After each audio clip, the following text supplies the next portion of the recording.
Selamat pagi anak-anak. Selamat pagi, Ibu. Nah, bagaimana kabar kalian hari ini? Baik, Ibu. Ibu. Apakah kalian semangat untuk belajar hari ini? Semangat, Ibu. Oke, baik. Nah, sebelum kita memulai pembelajaran kita hari ini, ada baiknya kita bersyukur dalam bentuk doa. Ibu mau Bernadette untuk memimpin doa hari ini. Ibu, baik untuk memulai pembelajaran kita hari ini, mari kita berdoa menurut percaya masing-masing. Berdoa dimulai. Berdoa selesai. Oke, terima kasih untuk Bernadette sudah memimpin doa kita hari ini. Nah, Ibu, sebelum kita memulai pembelajaran, apakah hari ini ada yang tidak hadir? Semua Hadir semua, Ibu. Puji Tuhan, hadir semua. Sehat juga kan? Alhamdulillah, Ibu. Oke, bagus.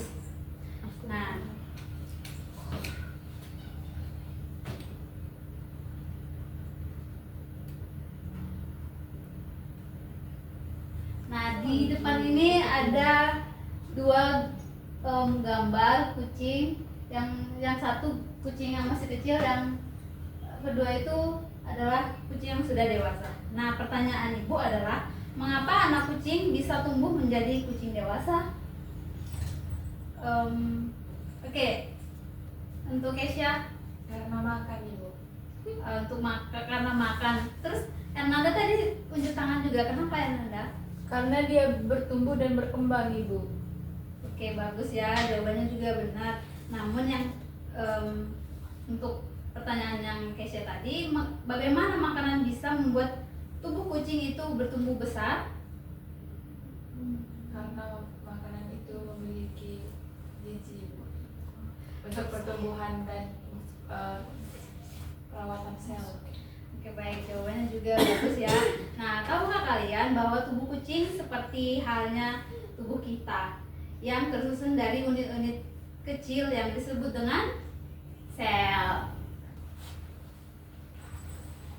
Nah, adapun tujuan pembelajaran kita yang pertama itu siswa mampu menguraikan konsep pembelajaran sel dengan tepat setelah melakukan pendalaman materi. Yang kedua itu siswa mampu menguraikan berbagai jenis pembelahan sel dengan benar setelah melakukan pendalaman materi. Nah, adapun definisi pembelahan sel, yaitu proses sel pada tubuh yang membelah untuk menghasilkan sel-sel baru. Nah, untuk klasifikasi umum pada pembelahan sel, yaitu ada pembelahan secara langsung dan pembelahan tidak langsung, yaitu ada dua. Yang pertama mitosis, yang kedua itu meiosis. Yang mitosis dan meiosis ini akan nanti kita jelaskan bersama-sama.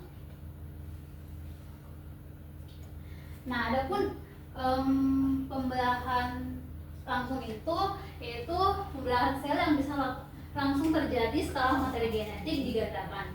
Yang kedua itu terjadi pada organisme prokariotik dan eukariotik uniseluler. Yang ketiga itu tujuannya untuk membentuk individu yang baru. Nah, untuk contoh pembelahan binar pada bakteri dan amoeba ini adalah gambar bakteri dan amoeba. Nah, ada eksistensi pembelahan tidak langsung, di mana pembelahan tidak langsung ini terjadi setelah materi genetik yang digandakan. Nah, terjadi pada organisme yang biasa eukariotik multiseluler. Nah, untuk berdasarkan ada tidaknya reduksi kromosom, dibedakan menjadi pembelahan mitosis dan meiosis. Nah, selanjutnya itu ada tahapan fundamental dalam pembelahan sel eukariotik. Nah, pembelahan sel eukariotik ini yang pertama karyokinesis, yaitu pembelahan inti sel, di mana ada karyon atau inti sel. Kinesis adalah pembelahan sel. Yang kedua itu sitokinesis adalah pembelahan sitoplasma, yaitu sito yang artinya sitoplasma dan kinesis artinya pembelahan. Nah, mekanisme dasar pembelahan sel eukariotik itu yang pertama karyokinesis, yang dimana ini adalah pembelahan inti sel. Yang kedua itu sitokinesis, pembelahan pada sitoplasma. Itu yang pertama itu ada sel induk, yang kedua itu sel anakan. Nah, Nah, untuk menguji pemahaman kalian, di sini Ibu sudah menyiapkan LKPD yang dimana kalian akan membentuk kelompok menjadi 3, dimana anggotanya itu 2-2. Sekarang kalian harus Ibu. ya, harus gercep ya guys. Ya.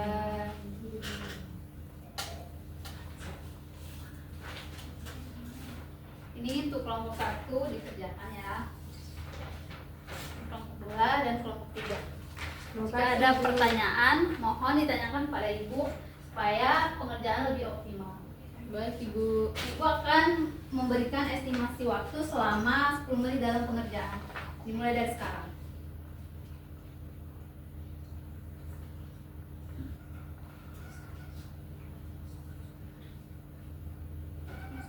Oke, baik. Apakah sudah selesai? Sudah, Ibu. Nah, untuk kelompok 1 silakan maju ke depan untuk mempresentasikannya. Baik, jadi adapun hasil diskusi dari kelompok kami yang pertama yaitu pernyataannya pembelahan sel merupakan proses sel pada tubuh yang membelah untuk menghasilkan sel-sel baru.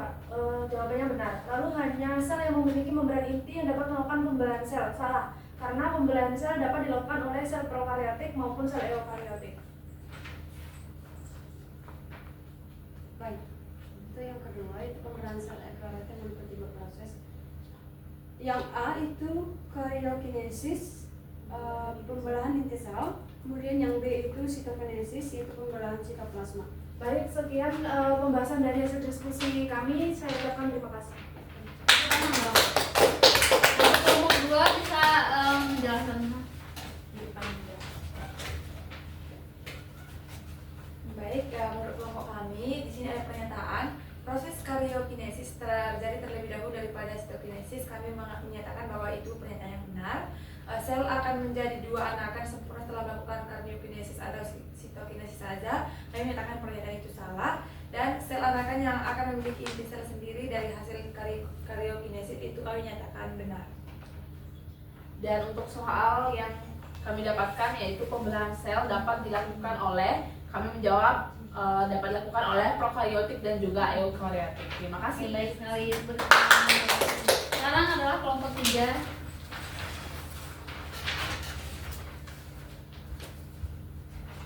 Oke, kami di sini dari kelompok 3 itu mendapat materi tentang konsep pembelahan sel eukariotik yang dimana reduksi set kromosom itu ada pada meiosis. Misalnya kromosom itu tidak ada pada mitosis. Jumlah sel anakan itu 2 pada mitosis dan 4 pada meiosis. Sifat anakan itu persis dengan induk, itu mitosis, dan kebalikannya berbeda dengan induk itu meiosis. Sel yang mengalami pembelahan somatik itu pada mitosis dan sel penghasil gamet itu pada meiosis. Selanjutnya tujuan yang pertama yaitu regenerasi sel, yaitu mitosis, kemudian pertumbuhan termasuk mitosis, kemudian pembentukan sel kelamin meiosis, meningkatkan keragaman genetik termasuk meiosis, dan yang terakhir penyembuhan luka termasuk mitosis. Demikian hasil kelompok kami. Terima Ya, kasih. Oke, Ibu sudah melihat pemahaman kalian sejauh ini, yaitu bagus. Nah, mari kita selanjutnya untuk membahas konsep dasar pembelahan sel secara mitosis. Nah, di sini mitosis tidak mengalami reduksi set kromosom, sel anakan sama persis dengan sel induknya. Di mana sel induk diploid yang 2N, sel anakan diploid 2N. Yang dilakukan semua sel somatik atau sel penyusun tubuh kecuali gamet. Nah, untuk konsep dasar pembelahan sel secara meiosis, yang meiosis itu mengalami reduksi set kromosom sel anakan yang hanya setengah dari sel induk.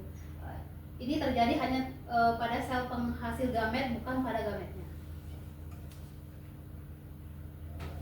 Ini adalah komparasi antara pembelahan mitosis dan meiosis atau perbedaannya. Kalian bisa mencermati, Ibu tidak menjelaskan. Untuk di sini ada pertanyaan atau bisa kita lanjutkan? Nah, untuk mengetahui pemahaman kalian, ini ada kuis di mana pernyataan yang tepat tentang pembelahan mitosis ditunjukkan oleh nomor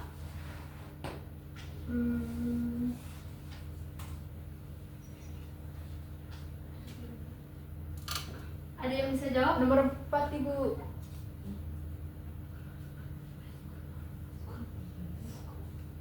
Oh.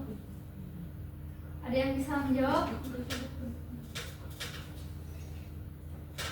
Ini akan menjadi nilai tambahan buat kalian yang bisa menjawab.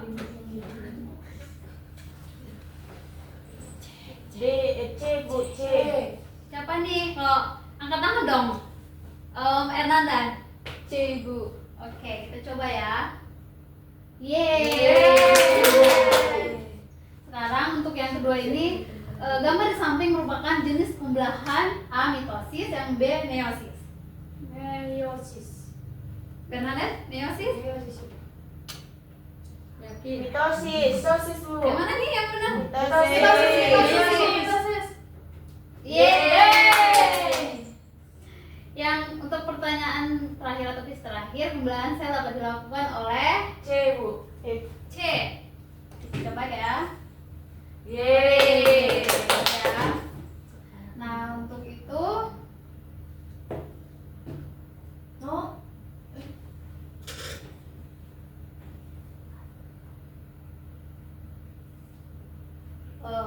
Ibu ingin salah satu dari kalian untuk menyimpulkan pembelajaran hari ini. Siapa yang bisa? Oke, baik. Tina. Jadi di sini saya ingin menyimpulkan bahwa terdapat pembelahan sel yang merupakan proses sel pada tubuh yang membelah untuk menghasilkan sel-sel baru, dan juga adapun pembelahan itu ada mitosis dan juga meiosis, lalu juga sel dapat dilakukan oleh sel prokaryotik maupun eukaryotik. Sekian. Oke, baik. Terima kasih untuk kesimpulan dari Vina. Mari kita beri apresiasi. Oke, untuk hari ini dicukupkan saja ya. Ibu sudah memberikan tugas untuk minggu depan yang harus kita cek kembali. Untuk itu, Ibu akan pimpin doa. Mari berdoa bersama. Doa selesai. Terima kasih anak-anak. Terima kasih. Belajar.